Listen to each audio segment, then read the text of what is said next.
Hello. Thank you so much for being here first and foremost. I was supposed to go live at 11 a.m. PT.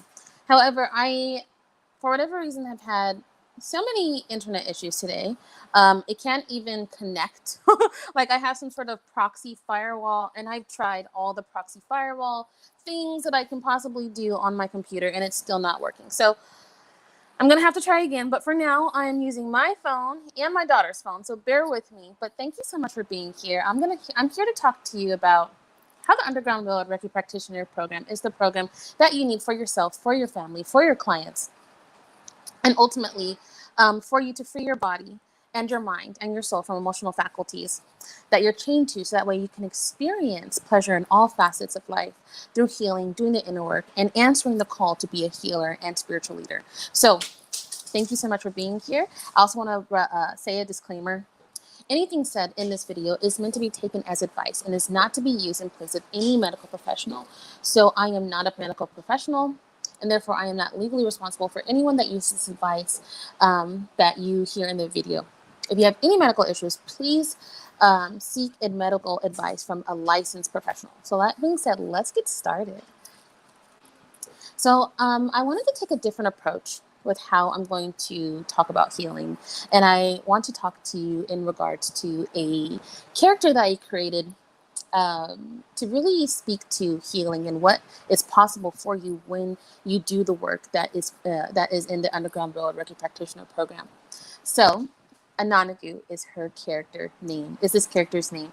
And she is actually similar to Pandora.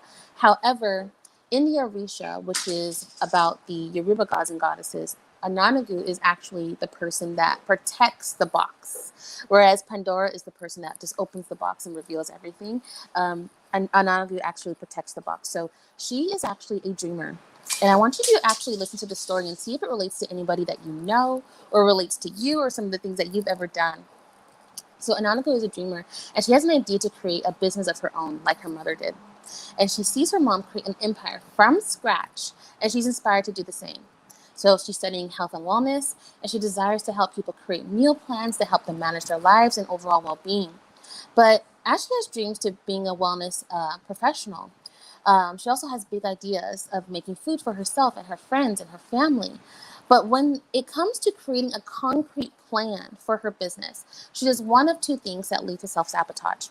One is she gets in her head about the ideas that she has for her business, and she'll jot down her ideas in her business, or she'll do a journal, she'll post-it notes around her desk.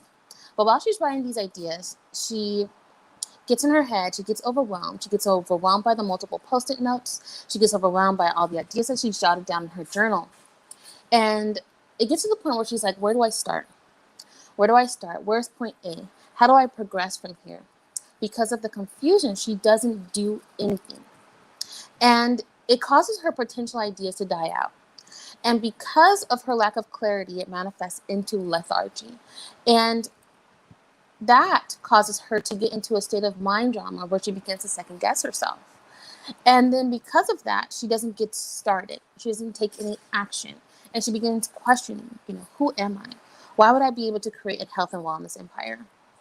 Why would I be able to do anything like this? My friends, my family, they like my food, they like my ideas, but they're biased. And because they love me, they're going to tell me that I'm doing a great job, but really, am I? Okay. And why would anyone else want me to do any type of consulting work for them? And why would they pay me for my food, for my services at the price that I have it for? And if she either does this, or what she does is she gets so far ahead of herself where she has an idea and then she just starts rushing through the idea. She starts getting this project started, that project started. She starts pitching to this many clients on one day, 30 clients in one day. Prospective clients she'll pitch to. But then one day she'll do nothing, and then just be like, she just has this like huge burst of energy, and then all of a sudden it just dies out and does nothing. And then she's trying to do so many different things, working with so many different people in regards to collabing and just overstimulating herself to the point where she's just overindulged, overstressed. She's doing everything. She's just using her willpower so much that she she just burns out. Okay. And she doesn't understand how she could be working 80 hours and still have nothing to show for it. And she wants to know, why she's either doing absolutely nothing and still having nothing to show for it, or doing so much and still feeling like the amount of work that she's putting in is not reflective of what she's getting back. Her ROI, her return on investment of her time, her energy, her money, and everything that she's done so far is absolutely, nothing, or at least not what she thinks it should be. So what she's doing to get over this particular hump, this kind of internal tug of war, what she starts to do is she starts to try to manifest. She tries to do the journaling. She tries to do the 369 method with manifestation and journaling. She does the meditation, 10 minutes a day, 5 minutes a day. She tries to do any type of meditation. She tries to reframe her thoughts, doing mindset work. And she's doing all of these different types of inner work. She's doing all of these different types of focus, of training her thoughts. And it's still not moving. The needle still isn't moving. Now, because of the frustration, she's now triggered imposter syndrome. She's comparing herself to others. She feels like she's more talented than many of her peers. But because they're receiving more notoriety than her, she began to resent her business. And she resents herself for believing she could build a business from scratch like her mother. And what does this sound like to you? This sounds a lot like imposter syndrome, like that angry, evil monster that's actually under all of entrepreneurs' beds, right?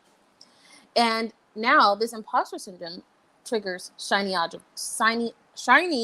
object syndrome. Now she starts to buy that new program. She starts to buy that new book. And even though books and programs are absolutely beneficial and they're great forms of investing in herself, if you keep on acquiring without applying, then all they're doing is gathering up dust. And that's what they're doing in her life at this point. And now she's thinking, okay, maybe it's just I need to go back to school. Maybe I need to get another certification. Maybe the problem is that, and that's why her business isn't moving forward. So she gets to a state where she's white knuckling through. She's trying to get through to the next level. She's trying to break the metaphorical glass ceiling. And she's starting to feel like the glass ceiling is penetrable by everybody else but her. And for her, that glass ceiling is actually bulletproof. And she just can't get through it. So do you see how this cycle that she's in is absolutely draining? So if you're a coach, a consultant, an energy worker, what approach would you give her? What approach would you tell Anangu to get her out of this funk, to get her out of this internal tug of war, to get her out of this push and pull energy that she's in? Would you tell her to balance her root chakra? Would you tell her to do some mindset reframing work? Would you tell her to go ground herself, to go take a walk and let the earth suck out all of that negative energy through her feet? Would you tell her to write down all of her negative thoughts and switch them out for positive ones? So, yes, if you were to help with these particular ways, they are helpful. However, they're more like putting Band-Aids to wounds that require stitches. Okay, it's nice and it really is caring and it's sweet and it really kind of gives her a little bit of a tactical and tangible approach to her problems, but is it really doing the job? No. The wound is still open, it's still exposed, and it's still bleeding. It's not really stitching up the issue. So, in the Underground World Reiki Practitioner program, if you're someone that has a coaching practice or a consulting practice, or if you're someone that truly just wants to go out in the community and help with this shift that we are going through and that is inevitable, and that you have either experienced this type of internal tug of war or someone that has, and that you want her or yourself to stop being your own worst enemy and to start doing the work that gets results, so that way you can, if you are a coach, help your clients actually get results and actually help them get to a point where they give you a testimonial because you've done the work with them. Or you're someone that needs this work for yourself because you don't want to necessarily have clients as well that blame you for your work and because they're not getting results. So first, what you would do is you join the Underground Railroad Reiki Practitioner program, and you would use something called the EAT method that I show my clients to do. And this method stands for evaluate, align, and transcend. Transcend. So with the EAT method, what you learn in the program is how to create a tangible approach to healing the intangible. You're writing a spiritual and energetic prescription for your clients using the EAT method. And this method will access their emotions, access their physical body, their mental space, and their vibration, which gives you a multi-layered, multidimensional, tangible approach to healing the intangible. And this saves you time as a practitioner, freeing up space for you to create a powerful and intentional healing space for your clients, making your healing more effective. So here is the EAT method. The EAT method evaluates the symptoms. So the symptoms, the thoughts, and their associated behaviors. The align part is aligning the body. How are these thoughts, how are these emotions, how are these behaviors affecting now the physical body? And what can you do to make space and attune your physical body to higher vibrations using energy management methods?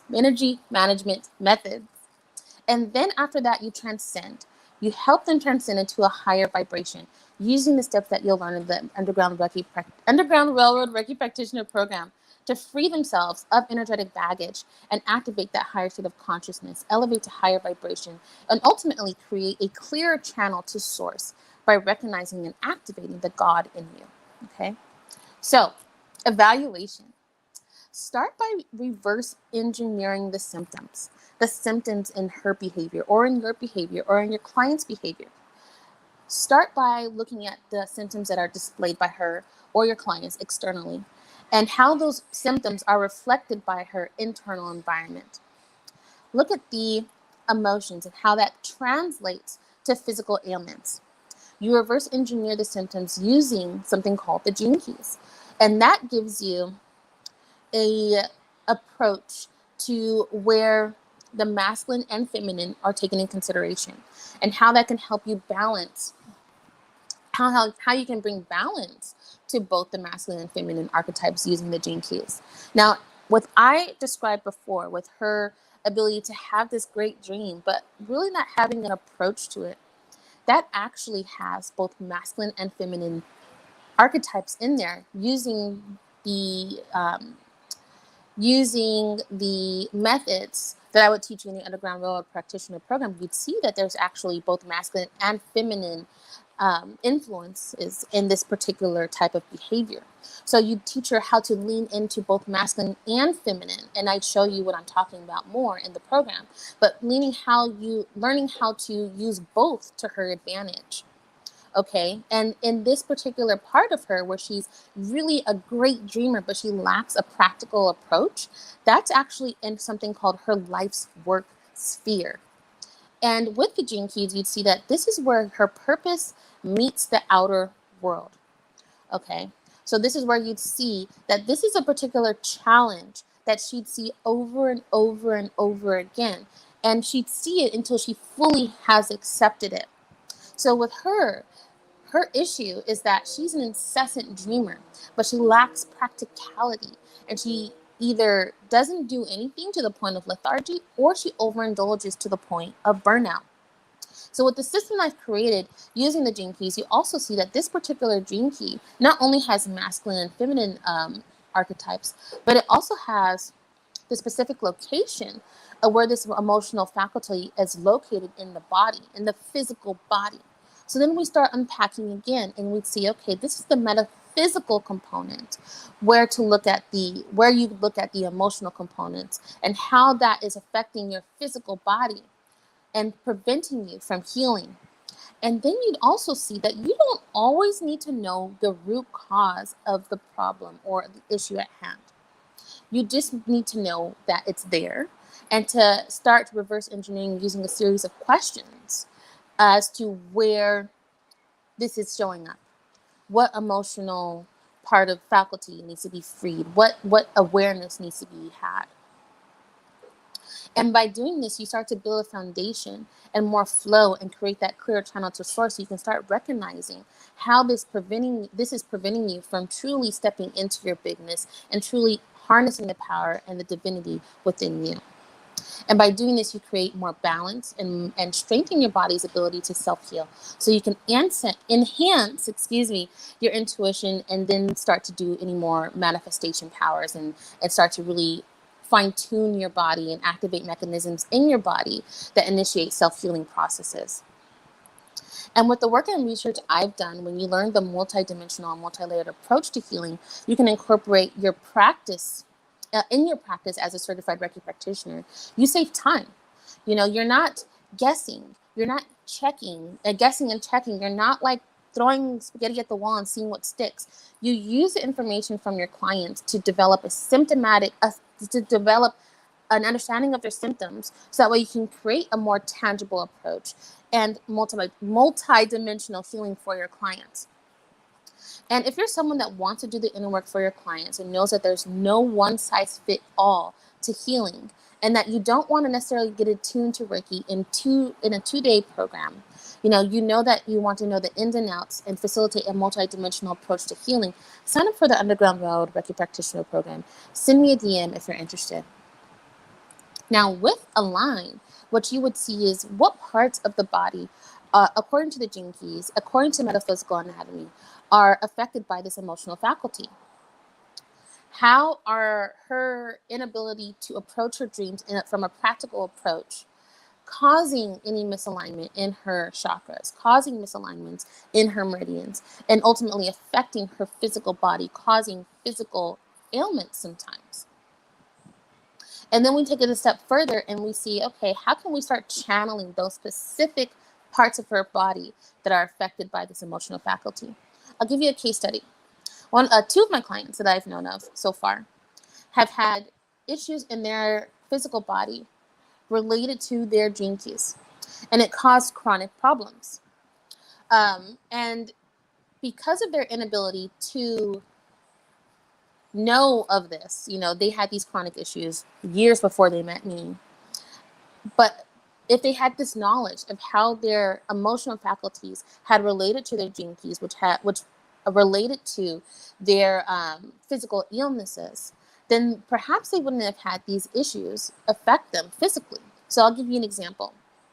One client who had a gene key profile, and the gene key profile actually pinpointed that a specific emotional faculty had a physical part of her body that related to that emotional shadow, and it was located in her thyroid.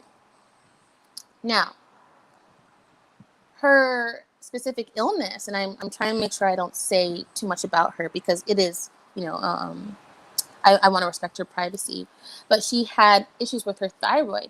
And because she had issues in her thyroid, it also caused issues in her menstruation. It caused issues in her fertility. So that actually was something that she was able to locate, and I was able to show her in her gene key profile. So if she had had some emotional awareness of the fact that she did have, good evening, sister, hey, that she did have issues in her gene keys that showed her that she would have physical problems in that particular part of her body, perhaps she would have been able to use that to her advantage.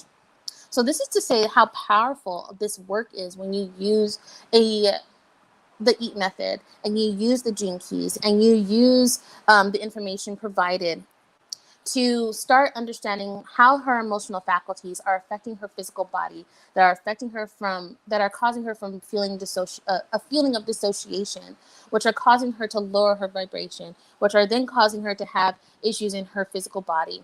You see how it all starts to intertwine? So that being said, when you do the journaling, when you do the meditation, when you do any type of manifestation work, are you taking into account all of these different factors that are put together that all play a part in your mind, body, spirit connection? No, a lot of times you're not. And that's the problem. And that's what keeps you in that internal tug of war, that lack of forward movement. So this is what you'll learn in the Underground Railroad Reiki Practitioner program. You learn that you need to take a more tangible approach to healing the intangible. You start to look at, okay, how is my emotional faculties really playing a part in any physical ailments that I'm experiencing? How can I start aligning my body to and creating space so that way I can start to have a higher vibration, so that way I can start to move forward in whatever endeavor that I'm pursuing, whether that be a relationship endeavor or career endeavor, or making more money. All of these have to do with emotional faculties that may be blocking you, and it's showing up in different ways. So if you're someone that really wants to do the inner work, and you're someone that wants either for yourself or your clients, and you're someone that wants to offer something to the world, but you just know that strategies aren't enough, and you know that mindset work is wonderful, but it's not shifting the needle forward enough for you, and you've reached a point where you realize that you need a combination of strategy and energy and mindset for any type of forward movement to occur in your business, in your relationships, in any endeavor that you're pursuing, then you need a multi-layered, multidimensional approach that creates a tangible prescription to healing for your clients. So you can have a practical plan to healing. So you know that you're not just, throwing spaghetti at the wall. You're not just saying, okay, well, I know I need to heal, but I don't know where to start. And also, if you are a spiritual practitioner and you are someone that wants to do the healing, but you want to show your clients that they are in control of their healing as well, and you want them to be able to do work on their own, so that way you prevent codependent relationships with your clients, and it empowers them and gives them a confidence to actually do the work on their own as well, then make sure that you take a more practical approach to healing and doing the healing work from a tangible approach once again. So if you're interested, go ahead and send me a DM to hear more about this Underground Railroad Reiki Practitioner program. And when it comes to more of the methodologies that I'll be doing, when it comes to the Underground Railroad Reiki Practitioner program, I think you need to see more of a visual. I'm someone that's very visual, so I'm going to show you a visual in another video. But for now, if you're interested in hearing more about the multi-layered, multidimensional approach to healing, then go ahead and send me a DM. And thank you so much for listening to this video. Thank you so much for being here. This is Radiance Thompson. I'm a Reiki practitioner and a spiritual leader, and spiritual coach. And I'm talking to you about the Underground Railroad Reiki Practitioner program. So once again, send me a DM if you want to hear more information. And thank you again for listening to this video. Signing off.